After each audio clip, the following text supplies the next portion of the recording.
मेरे प्यारे बच्चों, गुड मॉर्निंग एवरीवन। बेटा देखो, कल की क्लास में हम लोग 10 क्वेश्चन सॉल्व किए थे और आप लोगों को बहुत अच्छा लगा होगा और बहुत अच्छे से हम लोग स्टडी भी किए थे उसका।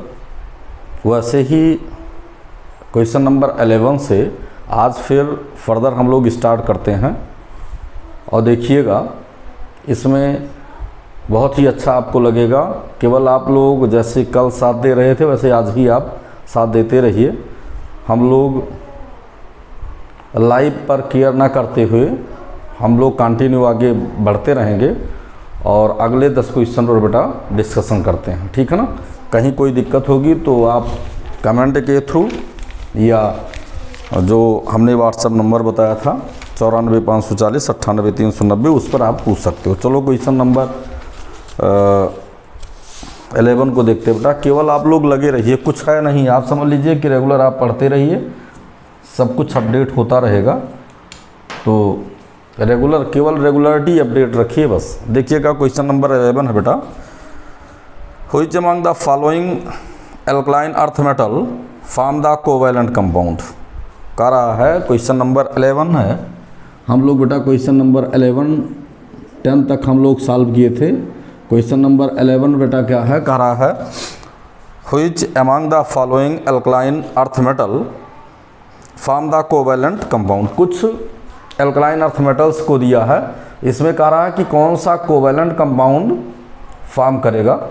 देखो बेटा ऑप्शन इसमें है, ऑप्शन ए में बेटा है beryllium.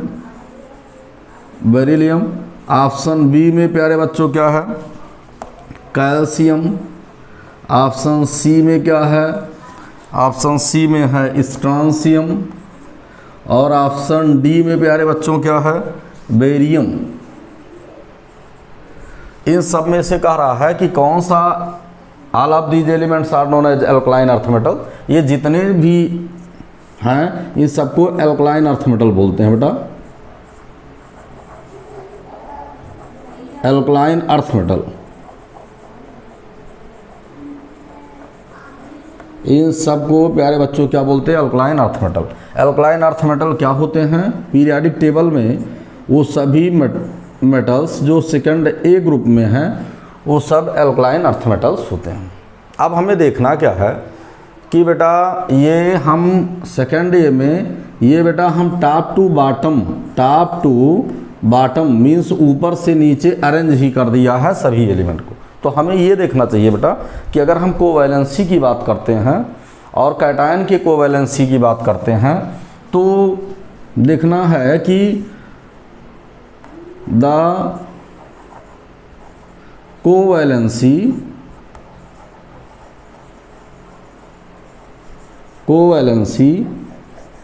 Of the cation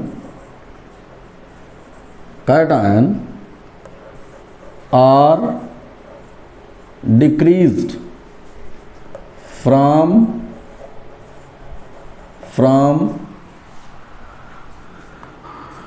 top to bottom along the any group of the periodic table.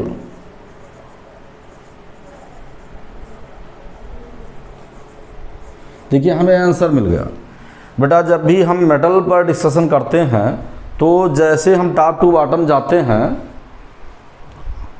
जो कोवैलेंट नेचर होता है वो डिक्रीज करता चला जाता है। हमें बेसिकली ये देखना है। तो यहाँ पर देखते क्या है, बेरिलियम। तो इसका मतलब इसका आंसर बेरिलियम सबसे ज़्यादा कोवैलेंट। अब इन सब की कोवैलेंसी हम एक तरफ से लिख देते हैं, hence the order of the covalency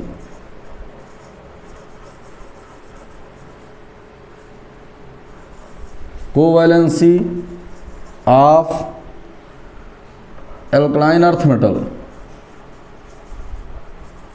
alkaline earth metal क्या हो जाएगा, ये हो जाएगा beryllium is greater than calcium is greater than strontium is greater than barium. ये क्या हो गया, ये हो गया decreasing order of the covalent nature. देख लीजिए, लिख लीजिए बेटा। तो हमने सभी मेटल को बता दिया, एक की कोई बात नहीं, हमने सभी मेटल का प्रूव कर दिया। तो ये अगर आपसे कभी भी ऐसे सेम एज अगर क्वेश्चन आता है, जैसे देखिएगा ये तो एल्कलाइन अर्थ मेटल की बात, अब अगर बेटा ऐसे क्वेश्चन आता है किसका, जैसे एल्कली मेटल का कभी पूछ लेता है कि एल्कली मेटल का क्या करेंगे, तो वहाँ भी आपको कोई डाउट नहीं होना चाहिए। जैसे दे दिया, बस इतना सा चेंजिंग कर सकता है। जैसे आपको दूसरा ऑप्शन ए बी सी और डी में दे दिया, क्या दे दिया, लिथियम सोडियम पोटेशियम और रुबिडियम। तो इसके भी कोवैलेंसी का जो ऑर्डर होगा बेटा क्या हो जाएगा, lithium is greater than sodium is greater than potassium is greater than rubidium. देखिए दूसरा, बस इतनी सी चेंजिंग कर सकता है कि कोवैलेंसी का ऑर्डर बताइए, देख लीजिए, ठीक है ना। अब आपको कहीं कोई प्रॉब्लम नहीं होनी चाहिए। तो इसका मतलब क्वेश्चन नंबर 11 का आप सबके पास पेपर है, पेपर को उठाकर देखिएगा। तो क्वेश्चन नंबर 11 में ऑप्शन ये सही है बेटा। देखो अगले क्वेश्चन की तरफ हम लोग मूव करते हैं। अगला क्वेश्चन है de Broglie wavelength is related to the applied voltage as. मतलब डी ब्रागली वेव इक्वेशन जो है अप्लाइड वोल्टेज के रेस्पेक्ट में उसका क्या रिलेशन है, उसको हमें देखना है। तो बेटा देखिएगा, डी ब्रागली वेव इक्वेशन पर अगर हम लोग डिस्कशन करते हैं बेटा, तो देखिएगा बराबर आता रहता, बहुत इम्पॉर्टेंट है। डी ब्रागली से रिलेटेड अगर हम बात करते हैं क्वेश्चन नंबर 12, तो अगर बेटा हम लोग डी ब्रागली से संबंधित इक्वेशन से रिलेटेड बात करते हैं, इसको बोलते क्या हैं, dual nature of electron. De Broglie ने दिया था। और क्या डी ब्रागली ने दिया था, डी ब्रागली वेव इक्वेशन, तो वेव और पार्टिकल कैसा nature, particle and wave nature.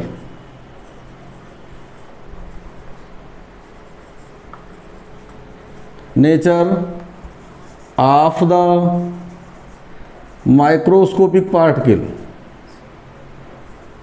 Microscopic particle. बेटा और क्या आता है, ये किसके लिए एप्लीकेबल है, ये ऑल फंडामेंटल पार्टिकल,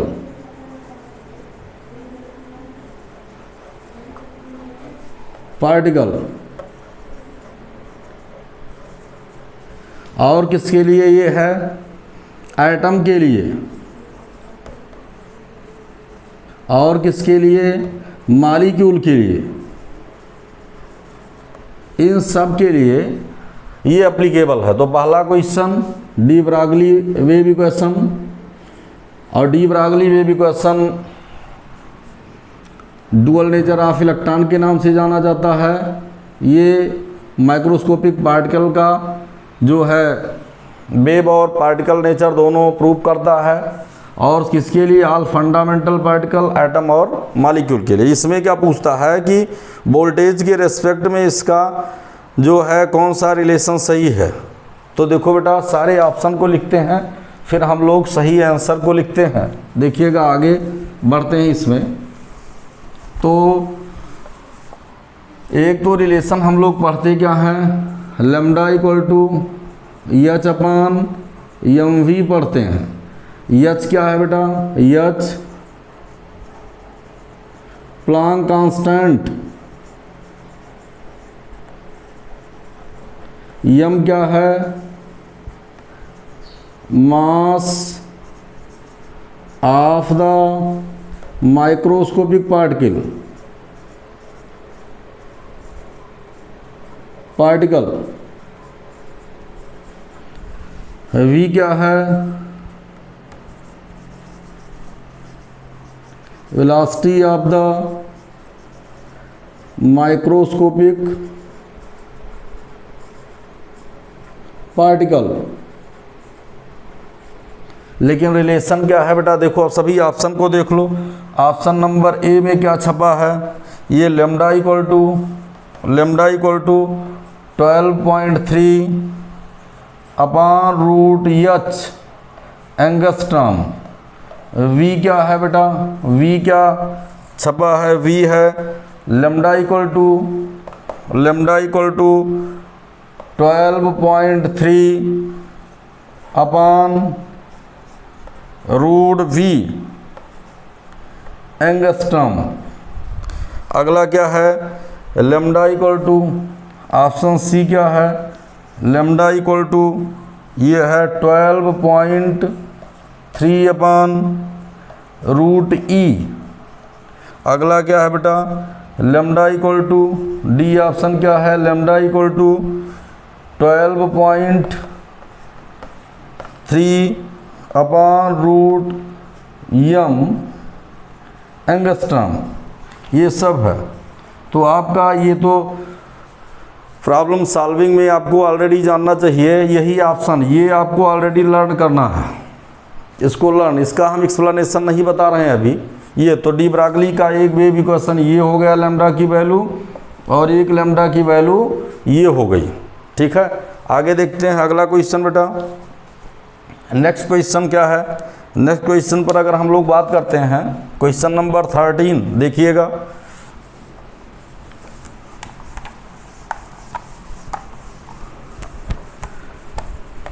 प्यारे बच्चों, क्वेश्चन नंबर 13 को देखिए।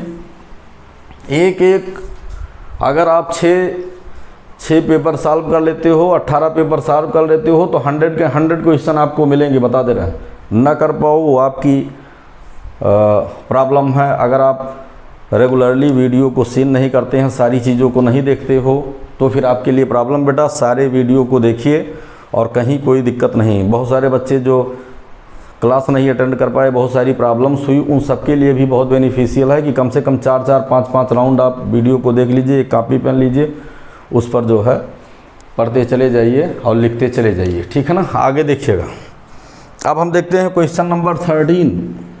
क्वेश्चन नंबर 13 बेटा क्या है, कह रहा है the de Broglie wavelength of an electron of kinetic energy. कह रहा है कि जो है एक इलेक्ट्रॉन है जिस पर चार्ज कितना होता है, 1.6 इंटू 10⁻⁻19 कूलम।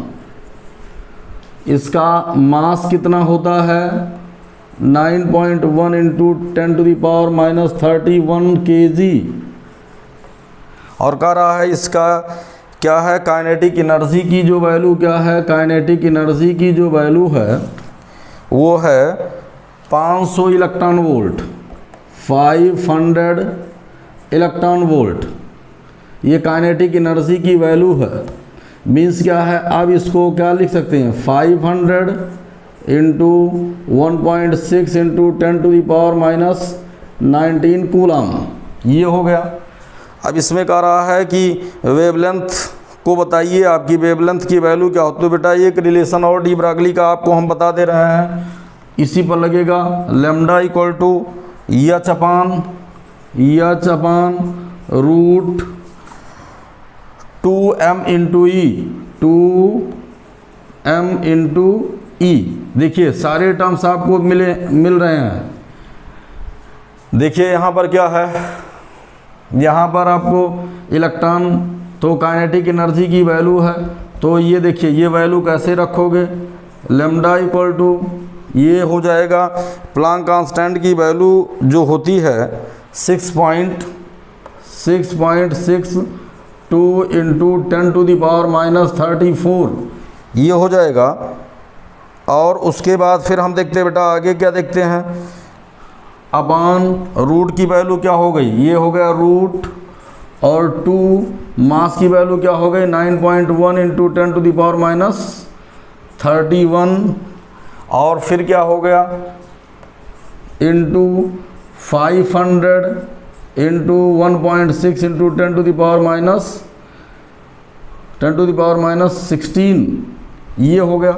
इसको सॉल्व करने के बाद बेटा जो लेमडा की वैल्यू आएगी, वो लेमडा की वैल्यू इसमें ऑप्शन नंबर सेकंड बी आपका सही है, ऑप्शन नंबर बी इसमें करेक्ट है। इसमें ऑप्शन नंबर बी ये लेमडा की वैल्यू क्या आएगी 0.5492 एंगस्ट्रॉम, यही वैल्यू आएगी जब इसको कैलकुलेट करोगे। तो देख लेना बेटा, तो डी ब्रागली का एक लेमडा के रेस्पेक्ट में काइनेटिक एनर्जी के टर्म में ये भी रिलेशन है, इसको लिख लीजिए, सॉल्व कर लीजिएगा। कोई प्रॉब्लम होगी तो इसको जो है आप पूछिएगा, कहीं कोई डाउट नहीं होना चाहिए। ऑप्शन बी इसमें बेटा करेक्ट है। आगे बढ़ते हैं नेक्स्ट क्वेश्चन की तरफ बेटा बढ़ते हैं। अगला क्वेश्चन क्या है देखिएगा,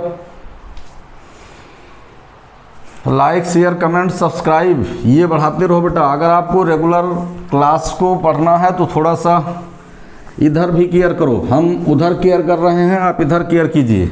आपको खाली नहीं बैठने देंगे, आप लगे रहिए और मेहनत से आप पढ़ते रहिए। कहीं किसी तरह की कोई प्रॉब्लम हो तो आप पूछ सकते हो। आगे देखिएगा, कह रहा है क्वेश्चन नंबर 14। क्वेश्चन नंबर 14 में बेटा क्या कह रहा है, कह रहा है for n equal to 3, for कह रहा है for n equal to 3 the values of the magnetic quantum number. तो ये कह रहा है how many value of the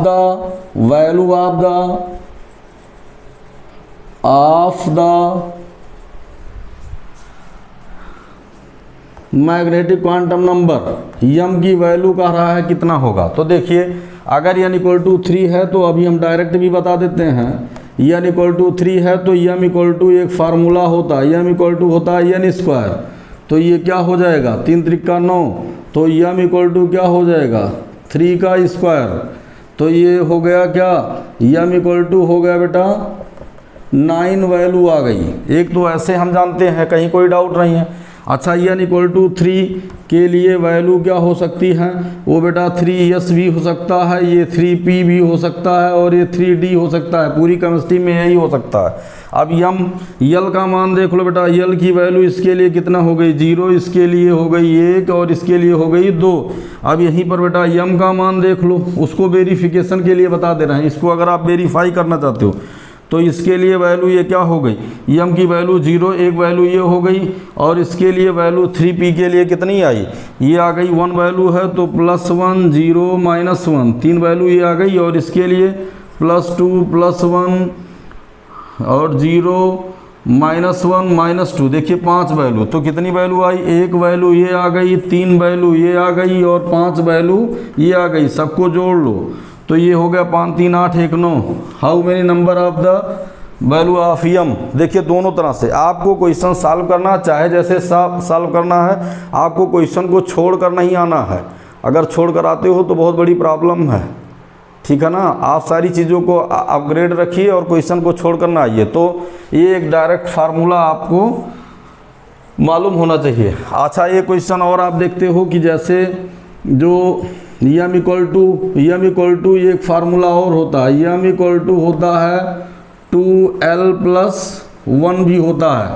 इससे भी आप देख लीजिए, इससे भी आपको आ जाएगा। तो यम की वैल्यू इसके लिए अगर हम निकालते हैं यस के लिए, तो देखिए यस के लिए अगर यम की वैल्यू निकालते हैं तो यम इक्वल टू कितना हो जाएगा 2l की वैल्यू 0 हो गई तो एक मान आ गया। और उसके लिए p के लिए हम क्या निकालते हैं, अगर p के लिए हम देखते हैं तो मान कितना आ रहा है, 1 आ रहा है। तो ये हो गया यम इक्वल टू क्या हो गया, ये हो गया 2 × 1 + 1 तो 2 1 कम 2 1 3 मान हो गया। यहाँ पर हमने देखा।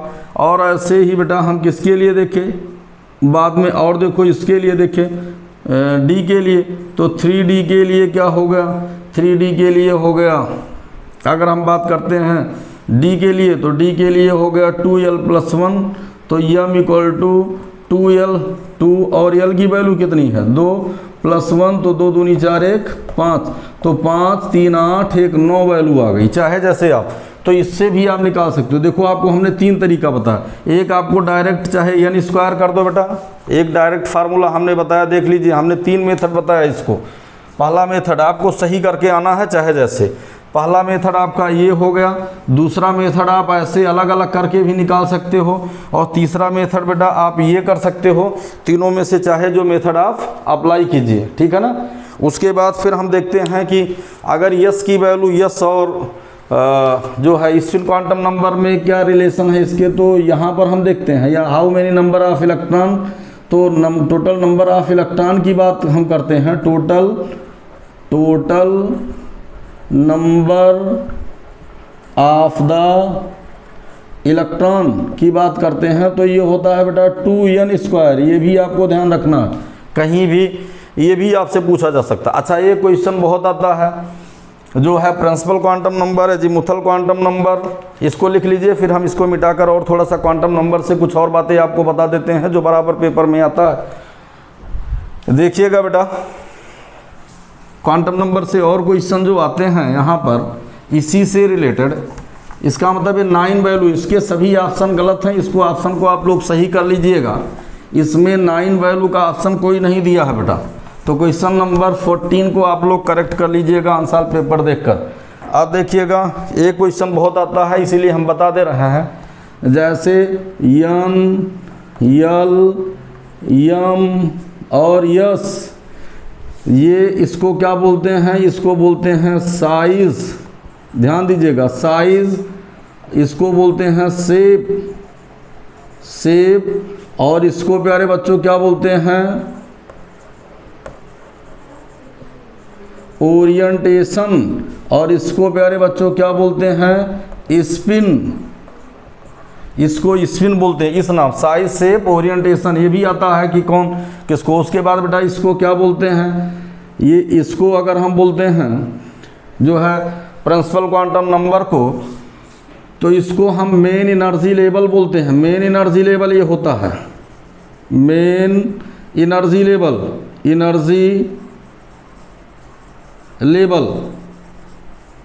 ये मेन एनर्जी लेवल होता। अच्छा, इसका एक और नाम है, इसको बोलते हैं एंगुलर क्वांटम नंबर, इसको हम क्या बोलते हैं, एंगुलर क्वांटम नंबर के नाम से जानते हैं। ये इसका और एक नाम है, ये एंगुलर क्वांटम नंबर, और इसको और एक नाम से जानते हैं बेटा सब एनर्जी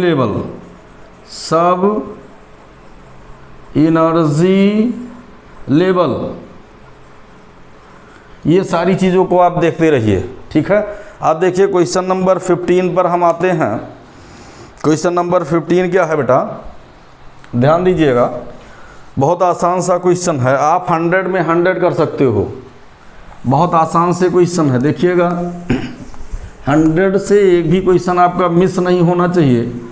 केवल आप 18 पेपर को देख लीजिए रेगुलर, बस इसी को शिद्दत से मेहनत से देखिए, आगे देखना है क्या, क्योंकि अब हमें इम्पॉर्टेंट जितने भी क्वेश्चन इसी में से आते हैं। देखा क्वेश्चन नंबर 15 है, क्वेश्चन नंबर 15 में मेरे प्यारे बच्चों क्या मिलता है हमें, क्वेश्चन नंबर 15 पूछा व्हिच ऑफ द फॉलोइंग है डी इलेक्ट्रॉन। बहुत आसान से क्वेश्चन को बताया गया है, कुछ एलिमेंट दिए गए हैं ए और बी और सी और डी, ये सब दिए गए हैं। ए में बेटा क्या है, Mn है, Mn मीन्स मैग्नीज, बी में क्या है, मैग्नीशियम है, सी में क्या है, हीलियम है, और डी में क्या है, नियॉन है। इसमें एक आ रहा है कि व्हिच ऑफ द फॉलोइंग है डी इलेक्ट्रॉन। डी इलेक्ट्रॉन में आप जानते हो बेटा क्या है, मैग्नीज, मैग्नीज में क्या है, डी इलेक्ट्रॉन है। एटॉमिक नंबर 25 कल बताया गया था, 25, तो 25 का मतलब क्या हुआ, S2D5, और 4 कर दो, यहाँ पर क्या कर दो, 3 कर दो, और यहाँ पर प्यारे बच्चों क्या कर लो, हीलियम नियॉन आर्गन कर दो, और यहाँ पर क्या कर दो, यहाँ पर प्यारे बच्चों मैग्नीज कर दो, यहाँ 25 कर दो। ये देखिए डी इलेक्ट्रॉन इसी में पाए जाते हैं। आगे देखते हैं क्वेश्चन नंबर 16। क्वेश्चन नंबर 16 क्या है प्यारे बच्चों, हमें ये देखना है क्वेश्चन नंबर 16 पर बढ़ते हैं। क्वेश्चन नंबर 16 क्या बता रहा है, ध्यान दीजिएगा। जब हम क्वेश्चन नंबर 16 की तरफ बढ़ते हैं तो हमें मिलता क्या है, कह रहा है कुछ आइसो इलेक्ट्रॉनिक स्पीशीज दिया है और इसमें कह रहा है कि करेक्ट आर्डर बताइएगा जो है आयनिक रेडियल। कह रहा है sodium plus magnesium plus plus, sodium plus magnesium plus plus, aluminium triple plus and silicon 4 plus ion are isoelectronic. The value of the ionic radius of these ions would be in the order. किस order में होगा बेटा, देखो ये कह रहा है जैसे बेटा क्वेश्चन नंबर ये है 16, प्यारे बच्चों ये क्वेश्चन नंबर 16 है, इसमें लिख दिया है जो है सोडियम प्लस और फिर क्या लिखा है magnesium plus, magnesium double plus, फिर क्या लिखा है एल्युमिनियम ट्रिपल प्लस और फिर क्या लिखा है सिलिकॉन 4 प्लस। सिलिकॉन पर कितना प्लस लगाया 4 प्लस। बेटा आप देखो आगे, देखो आगे हम देखते हैं इनकी प्रॉपर्टी को देखते हैं, फिर हम आगे बताते हैं आपको इन सब के बैलेंस सेल में कितने इलेक्ट्रॉन हैं। 10 इलेक्ट्रॉन यहाँ भी हैं, 10 इलेक्ट्रॉन यहाँ भी हैं और 10 इलेक्ट्रॉन यहाँ भी हैं और 10 इलेक्ट्रॉन यहाँ भी है। सेम इलेक्ट्रॉन को बोलते हैं आइसो इलेक्ट्रॉनिक, आइसो इलेक्ट्रॉनिक, ये आइसो इलेक्ट्रॉनिक है। अब देखो बेटा नंबर ऑफ प्रोटॉन को हम देख लेते हैं कि how many number of proton present here. तो प्रोटॉन को अगर हम देखते हैं तो यहाँ पर नंबर ऑफ प्रोटॉन कितने हैं 11 प्रोटॉन हैं, 11 प्रोटॉन है। यहाँ पर how many number of the proton 12 proton है। यहाँ पर how many number of the proton 13 proton है। और यहाँ पर क्या है कि how many number of the proton यहाँ पर 14 प्रोटॉन है। ठीक है, तो प्रोटॉन ज़्यादा साइज छोटी, क्यों, क्योंकि देखो ये 10 इलेक्ट्रॉन को 10 इलेक्ट्रॉन हैं और इन 10 इलेक्ट्रॉन को बेटा ध्यान दीजिएगा, ये 10 इलेक्ट्रॉन को ये 14 प्रोटॉन खींच रहे हैं, ये 10 इलेक्ट्रॉन को 13 प्रोटॉन खींच रहे हैं, ये 10 इलेक्ट्रॉन को 12 प्रोटॉन खींच रहे हैं और 10 इलेक्ट्रॉन को 11 प्रोटॉन खींच रहे हैं। तो force of attraction, nuclear force of attraction कहाँ पर है, ऐसे हम एक लाइन खींच दिए और क्या लिख दिए increasing order of the nuclear force of attraction, nuclear force of attraction हो गया। तो इसका मतलब क्या है, ये हो गया decreasing order of the ionic size, ये देखिए तो आयनिक साइज का यही आर्डर हो गया डिक्रीजिंग आर्डर। अच्छा दूसरी चीज़ बेटा हम क्या देखते हैं कि पीरियाडिक टेबल में किसी भी पीरियड में लेफ़्ट टू राइट जाने पर एटॉमिक और आयनिक दोनों साइज की वैल्यू क्या होती है, घटती है। तो पीरियाडिक लॉ के अकॉर्डिंग भी ऐसा होता है कि जब भी पीरियाडिक टेबल में लेफ़्ट टू राइट जाते हैं तो एटॉमिक और आयनिक साइज दोनों की वैल्यू घटती है। तो यहाँ पर हम क्या जा रहे हैं, लेफ़्ट टू राइट जा रहे हैं। लेफ़्ट टू राइट कैसे मालूम हो गया जा रहे हैं, ये हमारा बेटा फर्स्ट ए है, ये हमारा बेटा सेकंड ए है, ये हमारा बेटा थर्ड ए है और ये हमारा फोर्थ ए है। तो लेफ़्ट टू राइट जा रहे हैं, इसका मतलब एटॉमिक और आयनिक दोनों साइज की वैल्यू क्या होगी, घटेगी। और इसी का इन्वर्स क्या होता है, जब भी हम टॉप टू बॉटम जाते हैं तो एटॉमिक और आयनिक दोनों साइज की वैल्यू क्या होती है, बढ़ती है। इसको लिख लो बेटा, फिर हम आगे बढ़ते हैं। ये ऑप्शन नंबर आपका कौन सा करेक्ट है, ये ऑप्शन नंबर आपका ए करेक्ट है। इसमें ऑप्शन नंबर ए करेक्ट है, ध्यान दीजिएगा ऑप्शन नंबर ए करेक्ट है। अगला क्वेश्चन देखते हैं मेरे प्यारे बच्चों कि अगला क्वेश्चन क्या है। अब हम देखते हैं क्वेश्चन नंबर 18 को, ध्यान दीजिएगा क्वेश्चन नंबर 18 को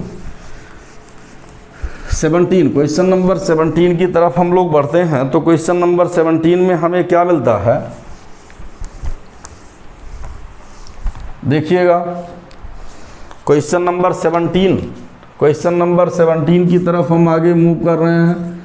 क्वेश्चन नंबर 17 बोल रहा है कि अकॉर्डिंग टू अनसर्टेनिटी प्रिंसिपल, कह रहा है अकॉर्डिंग टू अनसर्टेनिटी प्रिंसिपल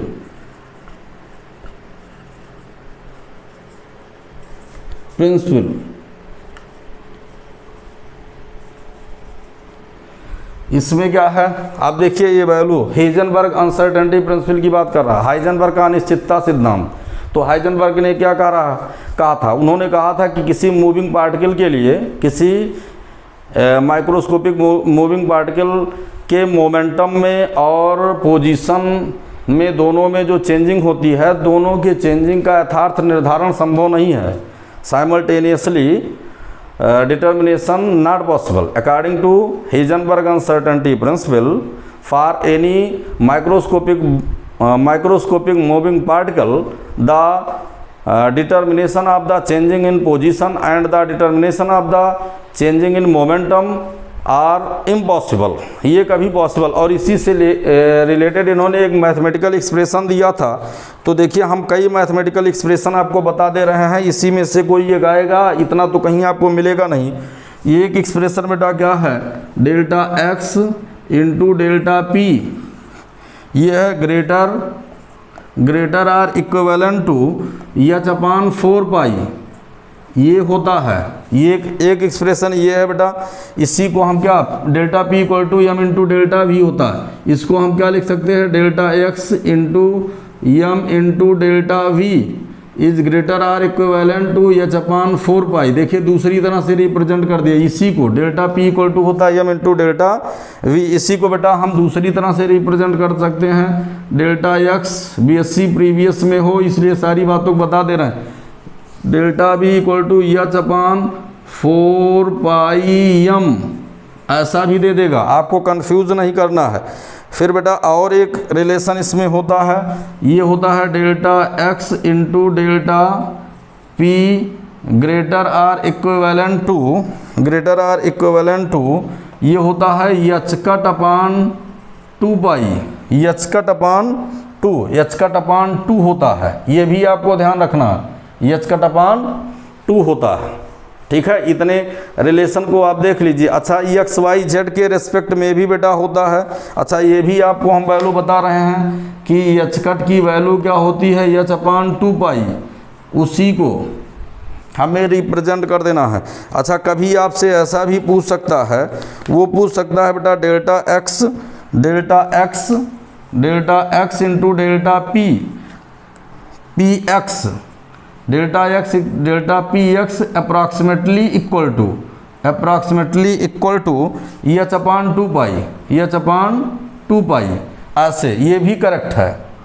और फिर ये क्या पूछ सकता है, delta x into delta P Y approximately equal to ये एच अपान 2 पाई, या बेटा क्या पूछ सकता है, delta x into delta P Z approximately equal to H upon 2 pi. इतने तरह से आपको देखिए इकट्ठे हमने बता दिया, इतने तरह से अनसर्टेनिटी प्रिंसिपल को आपको प्रूव करना है। इसको आप परमानेंट अपग्रेड रखिएगा, जहाँ पर डेल्टा एक्स क्या है प्यारे बच्चों, चेंजिंग इन पोजीशन, क्या है पोजीशन, डेल्टा पी क्या है प्यारे बच्चों, चेंजिंग इन मोमेंटम, और डेल्टा यम क्या है बेटा, यम क्या है, यम मास ऑफ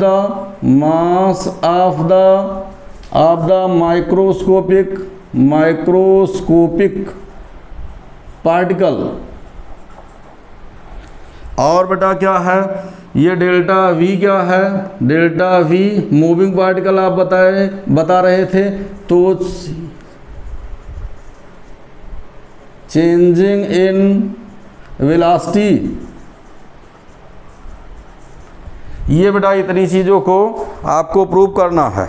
ठीक है, ये आपके पेपर में बराबर पूछा जाता है। और इसके साथ साथ प्यारे बच्चों ये भी पूछा जाता है कि इन सभी की value, the value of these term, ये भी आता है, कई साल एग्जाम में आया है, अच्छे कॉम्पिटिटिव एग्जाम में आता है। The value of these term is equal to always positive, ये वैल्यू पॉजिटिव होगा, नाइदर नेगेटिव। इन सब की वैल्यू कभी नेगेटिव नहीं आएगी। क्यों? चूंकि आपने कहा ग्रेटर आर इक्विवेलेंट, या तो H/4 पाई के इक्वल होगा या इससे ग्रेटर होगा, तो इसका मतलब these values are always positive neither negative, ये कभी नेगेटिव नहीं हो सकता है। तो इन सबको बेटा लिख लो, फिर हम आगे बढ़ते हैं। इसी क्रम में हम आगे बताते हैं, बिना टाइम को किल किए हुए हम लोग आगे बढ़ते हैं। और ये सारा शिद्दत से मेहनत से आप लगे रहिए, सब कुछ बहुत अच्छा होगा। ठीक है, आप अगर साथ लगे रहेंगे तो बहुत अच्छा होगा बेटा, और आपसे अच्छा कोई नहीं कर पाएगा, बता दे रहे हैं। ठीक है, केवल आप किसी भी वीडियो को मिस ना कीजिए। रोज़ आपको 7 बजे मिलता रहेगा, 7 बजे राइट आप जो है क्लास में रहिए और सारी चीज़ें आपकी अपग्रेड रहेंगी बेटा। देखिएगा, आगे बढ़ते हैं। अब अगले क्वेश्चन की तरफ हम लोग मूव करते हैं। और जैसे अगला क्वेश्चन हमारा क्या है, क्वेश्चन नंबर 18 की तरफ प्यारे बच्चों हम क्या करते हैं, मूव करते हैं कि क्वेश्चन नंबर 18 क्या है। तो उसकी तरफ अगर हम मूव करते हैं तो हमें क्या मिलता है, चलो देखते हैं। क्वेश्चन नंबर 18, बस अभी 10 क्वेश्चन आपके हो जाएंगे, फिर कल की क्लास में हम लोग फिर मिलेंगे। लेकिन पहले हम 12 क्वेश्चन को सही से जानकारी कर लें। जो रेगुलर कहीं कोचिंग क्लासेस पढ़े हैं उनके लिए कोई बात नहीं, वो भी देखते रहें, और जो नहीं पढ़े हैं वो इन्हीं पेपर को सॉल्व कर लेंगे तो टोटल क्वेश्चन इसी में से मिल जाएंगे, ये आप जाने रखिएगा। आगे देखिएगा, क्वेश्चन नंबर 18 है बेटा।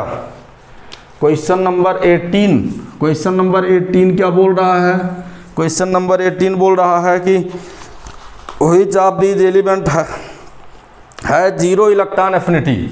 कह रहा है which of these element have zero electron affinity. तो जीरो इलेक्ट्रॉन एफिनिटी मीन्स जिसको इलेक्ट्रॉन की आवश्यकता ना हो। Option A, option B, option C और ऑप्शन डी। ए में बेटा क्या है, बेरिलियम, बोरान, कार्बन और उसके बाद नियॉन। तो इलेक्ट्रॉन एफिनिटी क्या है कि जिसके ऑक्टेट अपडेट हों उसी के इलेक्ट्रॉन एफिनिटी की वैल्यू 0 होती है। तो इसमें से जीरो ग्रुप एलिमेंट कौन सा है, नियॉन, ये इसकी इलेक्ट्रॉन एफिनिटी 0 होगी। क्यों, देखिएगा, zero group elements have zero electron affinity, ये आपको जानना। Zero group element have zero electron affinity. Electron affinity की वैल्यू क्या होती है, 0, चूँकि उसको इलेक्ट्रॉन की आवश्यकता नहीं। ऐसा क्यों होता है, because the octet of these element are always complete. Electron affinity या आयनाइजेशन पोटेंशियल उसी पर डिपेंड करता है कि ऑक्टेट को अपडेट करने के लिए, तो octet update of these element, hence the value of the electron affinity of the neon is equal to 0। चलो बेटा, फिर बिना टाइम को किल किए हुए बेटा हम आगे बढ़ते हैं। इलेक्ट्रॉन एफिनिटी आप जानते हो, किसी विलग गैसीय परमाणु की बाह्यतम कक्षा में एक इलेक्ट्रॉन जोड़ने में जितनी ऊर्जा की मात्रा निकलती है उसी को हम क्या बोलते हैं, उसी को इलेक्ट्रॉन एफिनिटी बोलते हैं। The amount of energy which are released when any isolated gaseous atom are accept the electron then converted into the gaseous ion. अब देखिए, क्वेश्चन नंबर 19 है मेरे प्यारे बच्चों। क्वेश्चन नंबर 19 पर हम डिस्कशन करने का प्रयास कर रहे हैं। क्वेश्चन नंबर 19 है, an element having the elect, एक एलिमेंट कह रहा है, एक एलिमेंट है बेटा, कोई ये एलिमेंट है और इस एलिमेंट का जो इलेक्ट्रॉनिक कॉन्फ़िगरेशन है वो इलेक्ट्रॉनिक कॉन्फ़िगरेशन क्या है, ये है क्रिप्टॉन और D10। तो helium, neon, argon, krypton, D10 है, तो इसका मतलब सेकंड ट्रांजिशन का है। तो यहाँ पर 3D ना लिखकर 4D लिख दिया जाए, 4D10। चूँकि इसका एटॉमिक नंबर कितना है, 36 है। तो अब आगे हम देखते हैं, 4D10 है। अब इसमें कह रहा है कि an element having electronic configuration, this electronic configuration belong the group. तो किस ग्रुप से बिलोंग करता है, तो ऑप्शन देख लो बेटा, A, B, C और डी ऑप्शन पर हम बात करते हैं तो ये हो गया 8, 10, 12 और उसके बाद 7। अब देखो इसमें क्या है 4D10 है, तो इसका मतलब किस ग्रुप से, तो इसी में से क्या है यस 2 हो गए, उसके बाद डी कितने हो गए, ये डी कितने हो गए, डी 10 हो गए और 10 में 2 जोड़ दिए तो कितना आ गया 12। तो इसका मतलब क्या हुआ 12वें ग्रुप में है ये 12वें, इसका मतलब option this option are correct. ठीक है, आगे देखते हैं बेटा, आगे हम देखते हैं which one of the following correct form of the Schrödinger wave equation. कह रहा है श्रोडिंजर वेव इक्वेशन पेपर में छपेगा, बता दे रहे हैं, इसलिए जो है आप लोग जो है शिद्दत से मेहनत से पढ़ते रहिए, सारी प्रॉब्लम को आप सॉल्व कीजिए, आगे बढ़िए और ये पेपर में छपेगा बेटा। देखो क्या है Schrödinger wave equation. Schrodinger wave equation बेटा क्या है, क्वेश्चन नंबर 20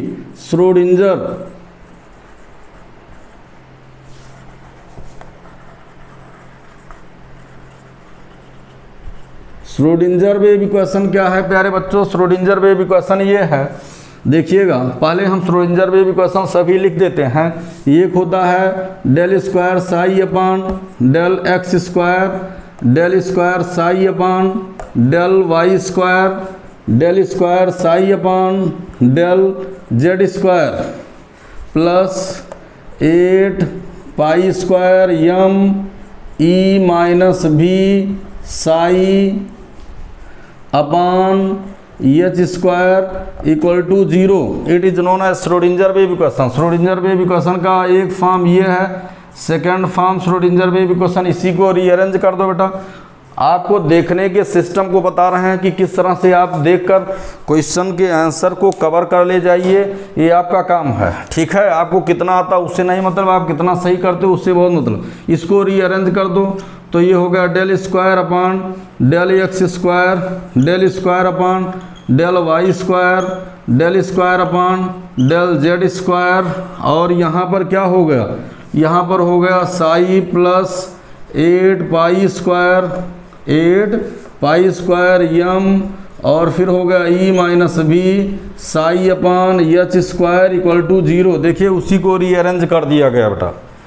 इन देखिए तीसरा फॉर्म श्रोडिंजर वेव इक्वेशन क्या क्या है, इन सबको बोलते हैं जो है लाप्लासियन ऑपरेटर। ये ऑपरेटर डेल बोल देते हैं, तो Laplacian operator del square psi plus 8 pi square Yama E minus v psi upon H square equal to 0। It is also known as Schrodinger wave equation. इसको भी श्रोडिंजर वेव इक्वेशन बोलते हैं। तो Schrodinger wave equation के बेटा ये 3 form है। उसके बाद फिर श्रोडिंजर वेव इक्वेशन का एक फॉर्म हुआ और इसको सेकंड लिखते हैं, इसको थर्ड लिखते हैं और इसको हम फोर्थ लिख देते हैं। श्रोडिंजर वेव इक्वेशन का फर्स्ट फॉर्म एक और लिखते हैं जो है d square psi upon d x square plus 8 pi square Yama E minus v psi upon H square equal to 0। देखिए ये सभी फॉर्म को आप श्रोडिंजर वेव इक्वेशन। अच्छा एक फॉर्म और Schrodinger wave equation for hydrogen atom क्या होता है, ये होता है h cap psi equal to क्या होता है ई साई। ये it is also known as Schrodinger wave equation. तो श्रोडिंजर वेव इक्वेशन के बेटा इतने फॉर्म हैं जिनको नोट कर लो। ठीक है, सबके सब फॉर्म आपको आना जरूरी है। देख लीजिएगा श्रोडिंजर वेव इक्वेशन। तो इसमें वैसे जो ऑप्शन है वो ऑप्शन नंबर ए करेक्ट है। ठीक है, कौन सा करेक्ट है, ऑप्शन नंबर, सभी ऑप्शन गलत थे लेकिन तो हम ऑप्शन नंबर 8 को करेक्ट मान लेते हैं। चूंकि यहाँ पर डेल स्क्वायर नहीं लगाया था, डेल स्क्वायर लगा लेना तो ऑप्शन नंबर ए इसमें करेक्ट कर लेना और डेल स्क्वायर बनाकर। तो ये सब श्रोडिंजर वेव इक्वेशन ये सब लर्न होने चाहिए आपको। तो आज की क्लास यहाँ पर बेटा कंप्लीट करते हैं और आप ऐसे शिद्दत से मेहनत से लगे रहिए, हम आपके साथ हैं। और ऐसे देखिए 10 क्वेश्चन में देखिए श्रोडिंजर वेव इक्वेशन के इतने फॉर्म आज तक कहीं कोचिंग वगैरह में सब जगह पढ़ते रहे होंगे, किसी ने इतने फॉर्म को आपको नहीं बताया होगा। तो इन सबको आप देखिएगा और अगर आप हमारा प्रमोशन करोगे हम आपका प्रमोशन करेंगे। सीधा सा फंडा है बेटा, आप मेहनत करो, हमारा लाइक शेयर कमेंट सब्सक्राइब, और जो रूरल एरियाज़ में बच्चे हैं जो कोचिंग एफर्ट नहीं कर सकते हैं वहाँ तक भी ये वीडियो पहुँचाइए, और बच्चों को ये कॉन्फिडेंस हो कि पढ़ने के लिए हम हैं तो हम पढ़ सकते हैं, उसका और कोई माध्यम नहीं है कि चीटिंग करके कहीं कोई ऐसा काम करें। तो इसका मतलब वो अपने कॉन्फिडेंस को डेवलप करें और बढ़िया से अपनी स्टडी करें, और हम केमिस्ट्री को ऐसे आपको लर्न करा देंगे, ऑर्गेनिक इनऑर्गेनिक फिजिकल सब लर्न करा देंगे। तो आज की क्लास यहाँ पर क्लोज करते हैं। Thanks a lot everyone for sincerely watching my lecture.